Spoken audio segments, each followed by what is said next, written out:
Hello, how are you today? It is the final Wednesday of the month, so it's time for me to talk about my January favourites. How has your month been? I hope you've had a lovely start to the year. My January has been a little iffy. It was a bit of a shock going back to, work and my normal routine after quite a long holiday over Christmas. I mean, I'm not complaining about the long holiday, it was great, but yeah, it was a bit of a shock to the system afterwards. So I wouldn't describe January as particularly productive for me, but I have done some fun things this month and I am looking forward to February. But first I'm going to talk about a few of my favourite things from the month, starting with TV shows. Firstly, I have been really enjoying Series 2 of The Tourist, which has been on BBC One on Sunday nights. I enjoyed Series 1 as well and was very excited to hear there would be a second run. I like the story and the characters. It's often quite sort of darkly funny and, I enjoy dark humour, and it's an exciting show with lots of surprises too, so it's been really fun watching it these past few weeks. But my favourite show this month has been The Traitors. The UK version that is on BBC One here, it finished last week. It is a reality show where contestants go to a castle in Scotland and there are a few traitors and the rest of them are faithful,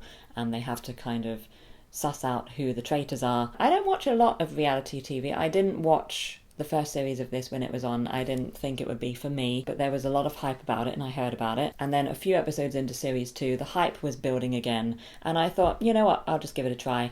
So I watched the whole of series 1 and then I caught up with series 2 and then I've been watching series 2 as it's aired from then on. It's been a very Traitors-centric month for me. And yeah, I really love it, all of the sort of complicated relationships and the tactics. I can see why it's popular. I didn't think it was my cup of tea at all, and it turns out it's entirely my cup of tea. I kind of want to watch all versions of The Traitors now, and I very well may do. And now a couple of purchases. It's been a good month for me shopping wise. I have treated myself to a few things. Firstly, I got this R2-D2 plushie. It's a sort of pillow. It's really soft. I visit toy shops a fair amount now because I like fidget toys, and I ended up in the plushie area and I saw various like Star Wars and Marvel plushies and I decided I had to get one, so I chose R2-D2. R2-D2 is one of my favourite characters in Star Wars and I really liked the design. See a random cushion slash plushie purchase.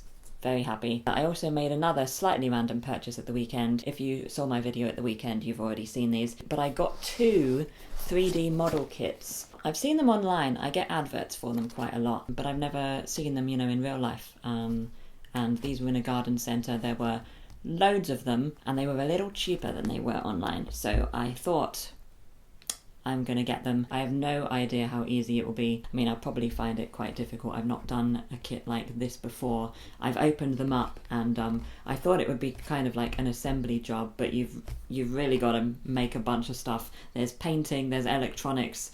I'm really excited to try these. So I got this one because the type that I see online a lot that really love are the ones that go on a bookcase, between books, and it's kind of like a little window to another world on your bookcase. So I was already a fan of those, so when I saw these in the shop, these are what I made a beeline for. And I went for this Sakura sort of Japanese street one because, I like Japan and I thought it would fit in with like my general aesthetic of my room, which is kind of pastel. And then I saw this one and I just kind of got it on a whim. It's a little cafe, a little tea shop, a little coffee shop. I don't know exactly where I'm going to put this one. I'll need to find like a shelf or something, but it just kind of looks really cute and I couldn't resist. But yeah, looking forward to building these. I think it'll take me quite a while to make them, but I'm hoping it'll scratch that itch that Lego does, because I kind of don't have that much space for more Lego, and also these are significantly cheaper than a Lego set would be. So maybe this sort of thing will become my new obsession instead of Lego. We'll see. Maybe I'll just find the whole thing too difficult and I'll be like, Nope, not doing this again. And finally, a clothing item, another purchase from this month, and another thing that was also in this weekend's video. I got a new coat. I've needed a new coat for a while. I had a yellow coat that I really loved, but the zip broke, and then I got a coat online, which was a really nice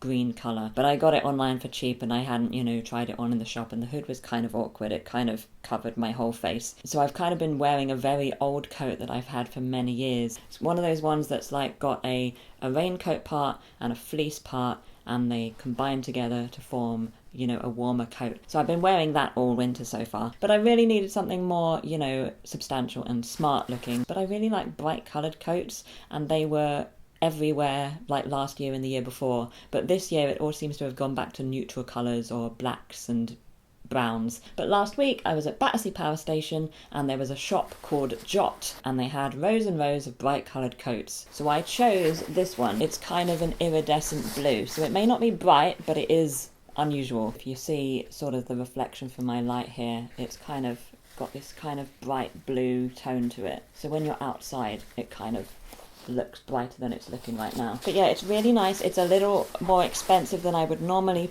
choose for a coat, but I got it on sale, and because I've been looking for one for so long at this point, and because my coats tend to last a very long time, I could justify the expense. It's really warm and it's gonna do me for a good few winters to come, I think. So yes, those are my favourite things from the month. I would love to know some of your favourite things from January, and also if you have any thoughts on any of the things I've talked about today. I hope you have a lovely rest of the month and a great February. Thank you for watching this video and letting me share some fun January things with you. I'll be back soon with another, but for now let's move across to the end screen. If you'd like to see my latest video or some more favourites videos, then you can do that below me here, and if you'd like to subscribe to my channel or visit my website, then you can do that beside me here. There's also a link to my Patreon page in the description below if you fancy it. Take care, stay safe and well, and I will see you soon.